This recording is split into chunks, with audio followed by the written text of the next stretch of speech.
Now, I only play one gacha game consistently, and that's Nikkei. And I know what you're thinking about me, and whatever it is probably true. So I thought I could give this kind of first impressions take from somebody who doesn't really have a lot of experience playing gachas, at least on PC. Now, I did watch quite a few trailers before actually playing, so I was pretty familiar with the characters. But I gotta say, when I first loaded the game up, oh my god, dude, this game is gorgeous. It's easily probably the best looking gacha out there that I've seen by far. The intro is such a really fun experience. It's like a big spectacle. You get in, you're like, I don't even know what the hell's going on. I'm just running around and hopefully I'm doing something, you know? It kind of reminds me of the beginning of Black Myth Wukong, where they just throw everything at you in the beginning, and then you start over again, and then you just don't know. You're back to level 1 pretty much. Classic player character choice. You can either pick the boy or the girl. They're called administrators in this game.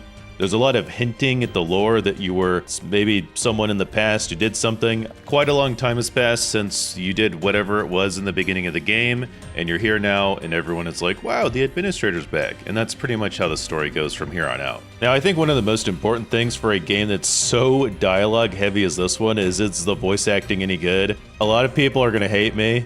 You can call me a casual, a tourist, whatever. I play in dub. I like dub. Whenever I can, I watch like dubbed anime. Listen, I'm sorry. I always have it on the second monitor, all right? It's not my fault. But I will say, for the dub, the English voice actors are actually pretty good. And it carries secrets, only privy to you. It has my secret tapes on there. The side characters are side characters. They're not as good as the main character cast. I think it's pretty common for side characters to look good and then get stuck in NPC jail and you're just left waiting, man, when are they going to become a pull? But for what it is, it works for me. The rest of this game is kind of just walking around and learning a lot, so this will be one of my main complaints, but holy shit, there are endless tutorials for everything. Now, I'm going to preface this with, I played this game for about 4 hours, and I tried to get through it as quick, quote-unquote, as I could. I even had to skip some dialogue just because it was just so draining, but the tutorials are just like, dude, they never stop popping up. I felt like I was looking at a new menu every 5 minutes. Now, some people might say that's a good thing, and oh my god, this game has a lot of depth, but I'm telling you, for someone who doesn't play a ton of gachas, and I even think Nikkei has a lot. There's so many like little buttons. They're like, oh, press this button to look at this map, and also get over here to upgrade this, and also get to upgrade this, and do this, and over here. There's just a lot of it, okay? The main thing they teach you first, though, is the combat, which is pretty basic. I mean, it's just a fucking gacha, dude. You just hold left click.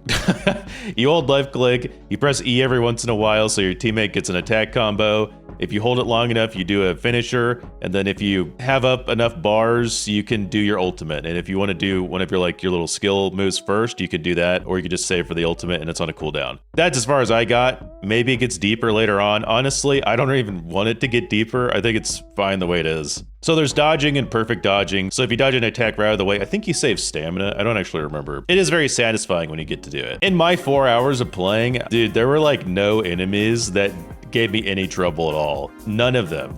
None of them were hard. You can just kind of walk around and hit stuff, and you don't really have to dodge as far as I see. I mean, you can get hit, sure, but they get staggered so much, it just doesn't seem like you really have to worry too much about it. And then also the heals you get for the crafting that you can do are just like very plentiful in the beginning. So for anybody new, it is like a super easy first time experience, at least for me it was. So some big guys came out. I mean, they were just kind of bullet sponges. They had some moves that you could dodge, but really wasn't anything too hard. I will say the combat at the beginning of the game though, with the fight where you had to like dodge the guy throwing his hand down, that was sick. That was amazing. I want more like that. So I want to move on to the most important part of this game, the pulls, the part that I care about the most. So my first pulls actually kind of ended up looking like this, where I just got the same guy over and over. Stop giving me the same fucking one, guys, come on now. I will say, all of the characters in this game look beautiful. Fluorite, I think is her name, the green-haired one that looks like Ubel. She is like, whoa, you know? Got anything to say? No. I love you. This game has a neurotransmitter that it puts on your computer that scans your brainwaves and can tell how fast you find the gambling menu. And if you find it within like 10 minutes of playing, it knows and it starts giving you really good rolls, which is Definitely not what happened to me. Oh, look, we made it Oh my here. god, we got the panda guy. Engineering problem? Enfield's strongest point is probably the character design because you can just play as like this panda that hits people with a giant walk. I got him. You can play as the wolf guy who has dual wielding akimbos, and when you ultimate, he shoots multiple enemies at the same time. It's just so many great characters. They did a really good job with the designs, and it definitely is one of the main pulls for me for this game. Now, I really want to get into the meat and potatoes of this game because a lot of people are calling this the Gacha Factorio, which is initially why I wanted to play it. I haven't played Factorio, but I played Satisfactory, and I like base building and survival games, so this instantly was a draw for my very simple-minded brain that likes plugging shit into each other. And you would probably need to spend a really good amount of time to understand it. It was very overwhelming.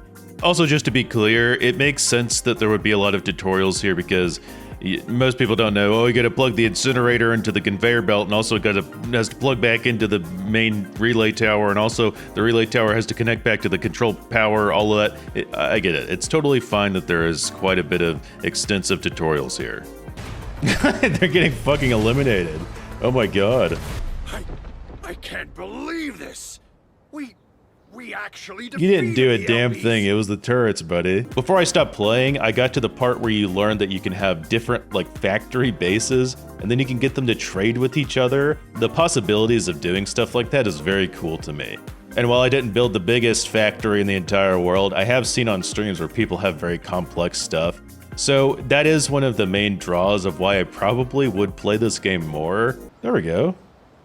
Hey, look at that. We got a little transport going on. That's cool. Hey, look at that. There's just one problem for me, that this game has so many tutorials that I felt like I didn't really get to know the characters very much at all.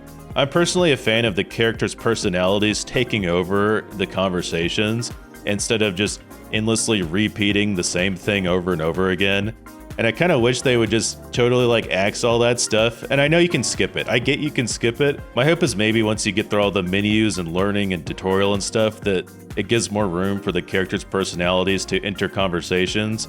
Overall though, I had a fun time playing, and I am gonna probably play it a little bit more just to see how it changes. I've heard from a lot of people that this is one of those games where you play it a little bit and you might not like it, and then you play it again and it's amazing. I just have to play it a little bit more to see if it changes any of my opinions about things. If you played this, let me know. Thanks for watching. Of course, thank you to all the members. You guys are great, and thank you to the special Calamari tier member, DJ Foxbox. So you need another video to watch, huh? Yeah, typical. Well, here's a video right here. You can click it. It's me watching all the character trailers. It's fun. It's a cool video.